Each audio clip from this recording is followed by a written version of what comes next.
그러니까 큰 일이 있었어도 다 무대에 있었다고요. 황당하죠.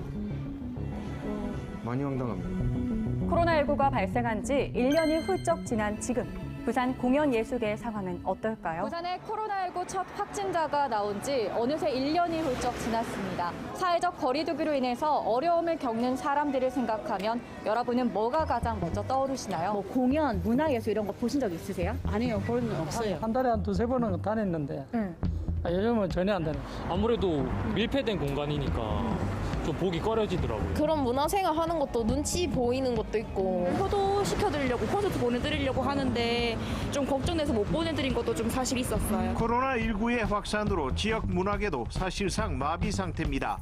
코로나19 사회적 거리두기 격상에 공연예술계는 멈춰버렸는데요. 공연 티켓 판매량이 75%나 감소된 상황. 부산의 상황은 어떤지 한 공연장을 찾아가 봤습니다. 작년에 코로나를 맞으면서 너무 힘들어져서 최근에 그냥 술집으로 바꿨어요. 2년 전에 저희가 이제 공연을 계속 하기만 하다가 공연장도 해보자는 생각으로 공연장을 만들었는데 처음 1년 동안은 잘 됐던 것 같아요. 이런 공연장 찾으신 분들이 너무 괜찮다, 좀 밝고 깨끗하고 좋다. 그러면서 이제 계속 찾아주시고 공연도 1년 동안 굉장히 잘 됐었습니다. 공연을 지금 1년 넘게 못하고 있고 그럼 공연장으로 해놓으면 이제 사람들도 들어와서 이거 공연장인가 하는 생각으로 장사가 되지 않아요. 그래서 아예 분위기를 싹 바꿀 수밖에 없었죠. 그리고 이제 이렇게 1년 동안 이게 지속되니까 밴드나 이제 이런 뮤지션 분들이 이제 좀 공연을 안 하려고 하는 것도 있는 것 같아요. 이제 주변에 그런 시선들을 되게 신경 쓰는 것 같아요. 또 여기서부터 퍼져나오면 어떠나 이런 또 걱정도 있고 해서 되게 힘들어하는 것 같습니다. 돌아갔으면 좋겠는데 이제 올해 초에 제가 엄청 고민 끝에 내린 결정이었어요. 어쨌든 1년 동안 거의 월세를 아예 못 냈고 그래서 저희가 이제 가게 보증금도 완전히 이제 다 없어져 버렸고 그래서 진짜 문을 닫을까 하다가 어쨌든 이게 살아남아야 한다, 버텨야 한다는 생각으로 저희가 업종을 변경한 거라서 굉장한 노력이 있어야 될 것 같아요. 그래서 쉽진 않을 것 같습니다. 그럼 좀 개인적인 바람이 있으시다면? 원상복귀되고 많은 뮤지션들이 다시금 이용해줬으면 좋겠어요. 코로나19 이후 다른 일터를 꾸린 공연 예술인도 만나봤습니다. 중고차 이제 판매, 매입 요거 하고 있습니다. 이제 6개월 차 정도 됐는데 그러니까 무언가를 사고 파는 일이잖아요. 그러니까 이런 일은 정말 처음이거든요. 심지어 저는 태어나가지고 이거 뭐 좀 깎아주세요 그런 얘기도 해본 적도 없어요. 안 쉬워요. 마술보다 어려워요. 일주일에 6일은 행사를 하던 마술사였거든요. 정상으로 돌아올 때까지 뭐라도 하자, 가만히 있지는 말자라고 해가지고 뭐 택배도 했었고 뭐 배달도 해보고 그거 빨리 요걸 해라 라고 해가지고 온 게 지금 여기입니다. 이렇게 얘기하면 제일 정확할 거예요. 그러니까 자식이 이 업을 물려받았으면 좋겠다라고 생각했거든요. 그러면 정말 좋아하는 거죠. 지금은 안 물려받았으면 좋겠어요. 왜요? 이런데 너무 많이 흔들려요. 이런데 너무 많이 흔들립니다. 뭐 다시 그쪽으로 돌아갈 거냐라는 질문 자체가 잘못됐어요. 왜냐면은 거기서 한 번도 나온 적이 없습니다. 돌아갈 게 아니고 지금도 거기 있어요. 그 무대에 거기 그대로 있습니다.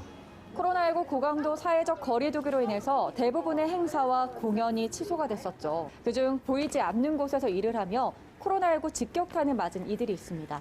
바로 공연 기술인들입니다. 공연 기술업계가 생존 위기를 호소하며 밤하늘에 조명을 쏘아 올리는 집회를 열었었는데요.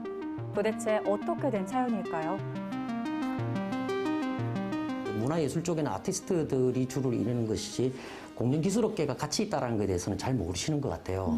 그래서 이렇게 문화 행사가 취소될 때 우리 공연기술업계들도 다 같이 이렇게 어려움에 이렇게 처해 있다.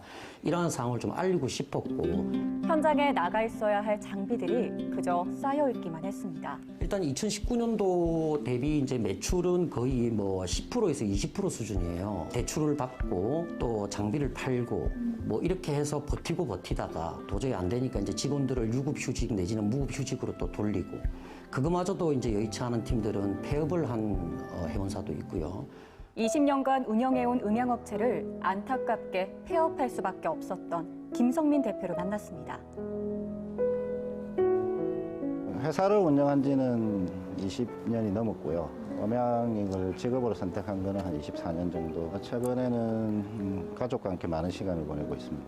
길게는 20년 가까이 한 직원들, 저 포함 거의 20명 가까이 되는 이제 직원들이 결국은 이제 뿔뿔이 흩어졌고 방송 기술이라는 게 공연 예술 기술도 그렇고 습득하는데 꽤 많은 시간이 필요합니다. 5년에서 뭐 최소한 10년 정도. 그 정도 숙달이 돼야만이 어느 정도 공연 현장을 책임지는 책임자가 될 수 있는데 그 기술들을 이제 다 포기를 해야 되는 거죠.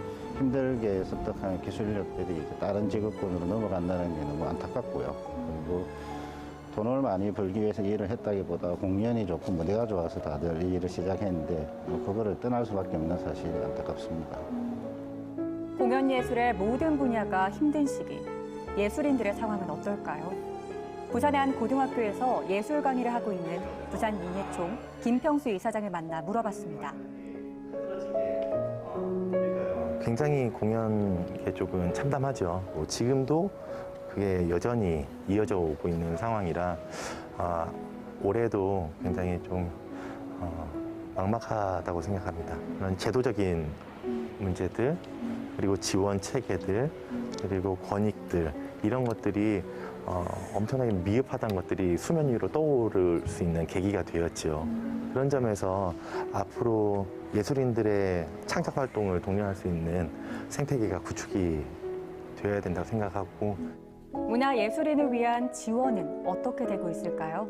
코로나 때문에 긴급하게 예산을 다른 예산에서 이렇게 만들어가지고 작년에 이제 50만 원 지급하고 올해 이제 명절 앞두고 50만 원 지급을 했었고요. 총괄적으로 한 4개 분야 8개 사업이라 해가지고 한 100억 원 정도 해서 진행을 한 부분이 있었고 올해 같은 경우는 이제 지금 코로나가 좀 완화되고 있기 때문에 그렇게 전면적으로 이렇게 편성을 해가지고 한 건 없다는 얘기죠.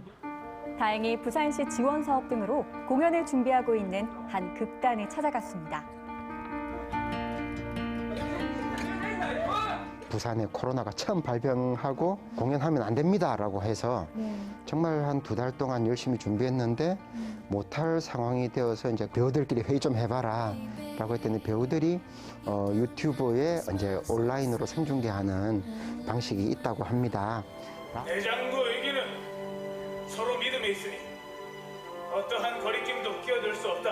그 온라인 생중계하는 그게 생각보다 까다롭더라고요. 온라인 방송을 할 수 있도록 이제 그다음에 허가를 하는 과정이 한 달 정도 걸린대요. 부끄럽지만 부산에서 한 걸로는 처음이었죠. 최초. 이 코로나로 인해서 마음적으로나 또 경제적으로 소외되는 분들이 많은데 이번 작품은 이제 자살이라는 주제로 이렇게 해서 결국은 그렇게 결과를 다 스포해 주셔도 괜찮으신가요? 예, 편집해 주십시오. 꼭 편집해 주십시오. 거리두기 좌석제로 이 모든 객석을 다 채울 순 없지만 공연을 앞둔 연극인들은 설레 보입니다. 일단 관객이 좀 많으면 좋겠죠. 많은 분들이 좀 더 관심을 좀 더 많이 가져주셨으면 좋겠다라는 생각이 있습니다. 네, 많은 예술인들이 그 기간 동안 많이 힘들었어요. 누구보다도. 근데 관심 있게 봐주시면 되게 예술인들이 엄청 많은 힘을 받을 것 같아요. 빨리 코로나가 종식돼서 극장에서 관객들하고 같이 웃고 울고 저의 눈을 봐주고 그리고 제 입을 봐주고 그런 날이 왔으면 좋겠습니다. 만석이 돼서 마스크를 벗은 상태로 이제 소통을 했으면 좋겠습니다. 언제쯤 그날이 올까요? 제가 올해 말에 군대를 가서 군대 가기 전에 한번 꼭 뵙고 싶습니다. 부산의 문화를 이끄는 공연 예술계. 지금 이 힘든 시기를 지나 하루빨리 사람들과 마음껏 소통하는 날이 오길 간절히 응원합니다.